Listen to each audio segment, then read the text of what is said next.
We shall go on to the end. That's the vow a nation heard, as the sea still shook with the memory of Dunkirk. The year was 1940. The lamps were dark. Soldiers were exhausted.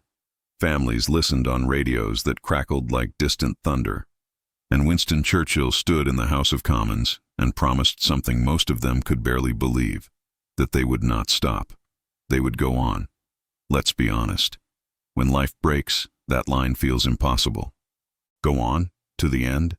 You can barely get through today. But this sentence was forged in the hardest furnace, and it wasn't an empty slogan. It was a method. Tonight, we're going back into the rooms where he wrote, the letters he read, and the words he carried, to extract a plan you can use when the storm corners you. Picture this scene. London is dim. The map room is lit by lamps, pins marking a perilous coastline. The evacuation at Dunkirk has worked, but barely. The question in every hallway is a whisper no one wants to voice. What if the enemy comes next? Churchill walks to the dispatch box and says, "We shall go on to the end." He follows with the litany you know. Fight on the seas, on the beaches, in the streets. But here's what matters for us. He isn't promising victory by brilliance. He's defining courage as continuation. What he meant then still matters now. When defeat seems certain, shrink the horizon. He didn't ask the country to leap a mountain. He broke it into terrain. Beaches, fields, streets, hills. Places you can picture. Places you can hold. That's how you endure. You reduce the scale until action is possible. You don't need a grand plan for the rest of your life by sunrise.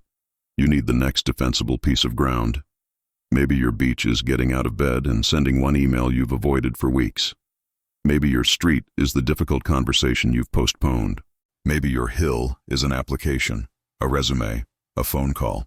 Courage, Churchill reminds us, isn't fireworks. It's repetition. It's the decision you make, and make again, and make still again, when no one is clapping. But imagine if that's all he had said. Fight, fight, fight, and nothing more. You'd burn out. You'd harden into something brittle. That's why we need the second room, a quieter one. It's not a podium. It's a private letter. In the summer of 1940, as the pressure grew unbearable, a letter reached him from someone who could speak truth without ceremony. His wife, Clementine. It wasn't a speech. It wasn't public. It was a reminder that in war rooms and offices, in homes and teams, the edge that protects can also cut. Her message, in essence, was simple and brave. Do not allow urgency to excuse unkindness. Courtesy is not luxury. It is leadership discipline. Think about that. The man with the heaviest burden is being asked to soften his manner, and he listened. Not because weakness is useful, but because the strongest leaders can absorb correction.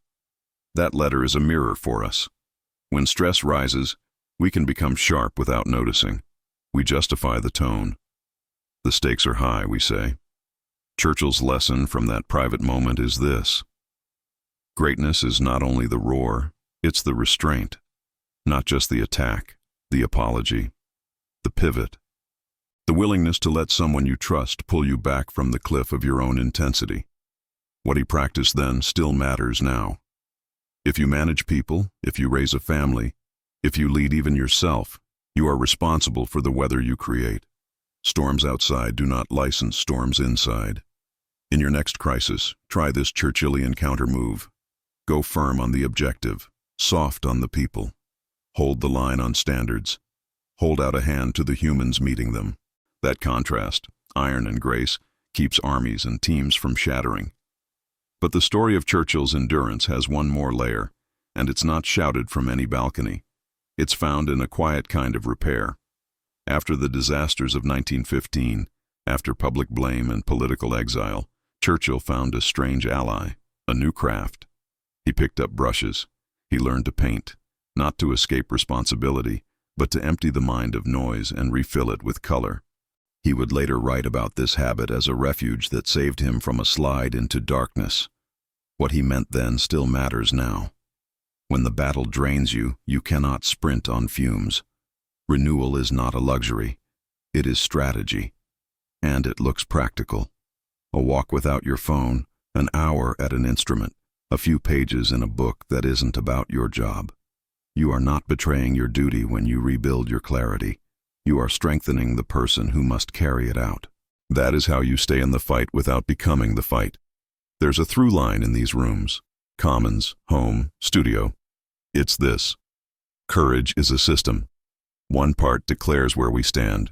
One part corrects who we are. One part repairs what stress erodes. Put those together, and you don't just survive pressure. You concentrate it into purpose. The next chapter brings us across the ocean, into a different kind of battlefield. February 1943, Harvard.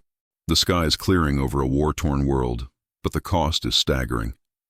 In his address, Churchill drops a line that almost sounds like it doesn't belong to wartime. The empires of the future are the empires of the mind. Why would a wartime leader talk about mind when his world is made of steel and fire? Because he understood that even tanks and treaties are born from ideas. Victory begins as a pattern of thought. Nations are built from the inside out. So are careers, so are families, so are you. If the mind collapses, the body follows. If the mind is trained, the body can endure more than it believed. What he meant then still matters now. Your future is the empire you're building inside your head. Habits, stories, vocabulary, focus. You cannot control every storm, but you can decide whether your mind becomes a refuge or a riot. The words you repeat in private become the walls and gates of your day. Are they built for siege, or do they collapse at the first shout? So let's pull a practical rule from this. Churchill wrote speeches by stacking concrete images: beaches, fields, streets. You can train your mind the same way. Don't say, "I'm overwhelmed," that's fog. Say, "I will spend the next 20 minutes on one task, then I'll reassess." Don't say, "Everything is falling apart." Name the part, name the next move. That's how you shrink chaos into a plan your hands can touch. But there's another component: allies. Courage is contagious when it's specific. During Britain's loneliest days, help would come, but not by wishing. It came by asking. Churchill made clear appeals, not vague pleas, and he did it with timing and tone. Apply that where you stand. The difference between complaining and asking is specificity. Complaints ask the world to read your mind. Requests invite people into a task. Here's what I need. Here's what it will unlock. Here's how you can do it. That's leadership, even if your team is just you and one friend who will hold you accountable. And there's one more uncomfortable truth he teaches, this time from a stage in Missouri after the guns fell silent. 1946. Fulton. The war is over, but peace is not peace. An iron curtain has descended across the continent, he warns. Imagine the chill in the hall. People wanted rest. He gave them reality. That is a leader's duty. Name the storm before it arrives. Tell the truth no one wants to hear while they still have time to act. What he meant then still matters now. In your life, the iron curtain might be debt, creeping habits, the way your phone is eroding your attention, the way resentment is hardening into your personality. Name it. Speak it before it calcifies. Build alliances before you need them. Draw boundaries before chaos writes them for you. These principles aren't inspirational wallpaper. They are tools for when the night is long, when your job turns into a trench, when the thing you've built starts to wobble and part of you wants to run. Churchill's world was louder than yours, but the machinery inside is familiar. Pressure, fear, a need for clarity, and a duty, however small, to something beyond yourself. Now pause with me in that House of Commons again. We shall go on to the end. He didn't promise you'd feel brave. He promised you could be brave. There's a difference. Feeling is a weather pattern. Being is a choice. Assemble your battle plan the way he did. Define the ground. Recruit your conscience. Rebuild your mind. Ask for help. And tell the truth early. Halfway through your week, when attention frays and doubt lowers like fog over the river, reach for one of his images. Don't try to dominate the map. Hold the beach. Own the street. Take the hill. And the next. And the next. This is how timid days become decisive ones. Quick check-in while we catch our breath. Which Churchill line hits you hardest? The vow to go on to the end, the quiet discipline in that private correction, or the empires of the future are the empires of the mind? Tell me in the comments. Your take might be exactly what someone else needs. And if you want more of these dark, steady guides from history, tap subscribe so you don't miss the next one. Back to the work. It's tempting to think Churchill was born with a gravel-voiced certainty that never shook.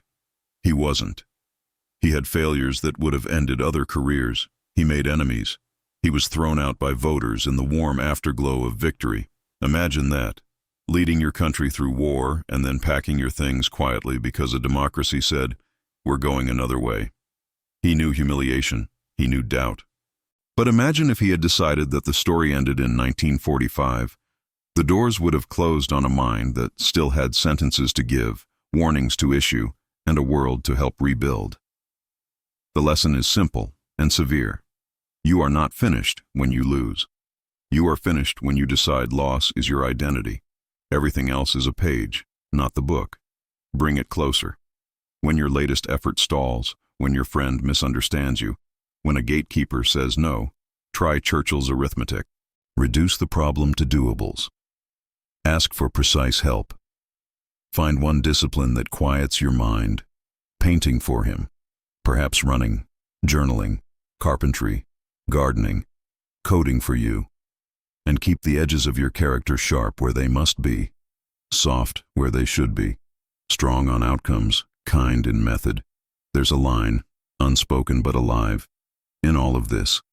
A leader is a custodian of hope, not naive hope, not everything will be fine hope. Hope that looks at the map and still draws a path. Hope that admits the cliff and still builds a bridge.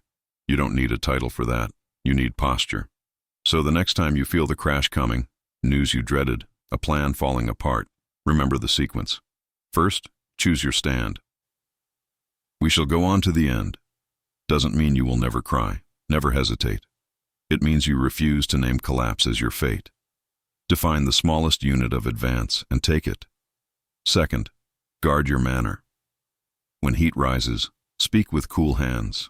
If someone you trust offers correction, accept it like a friend arriving at midnight with water.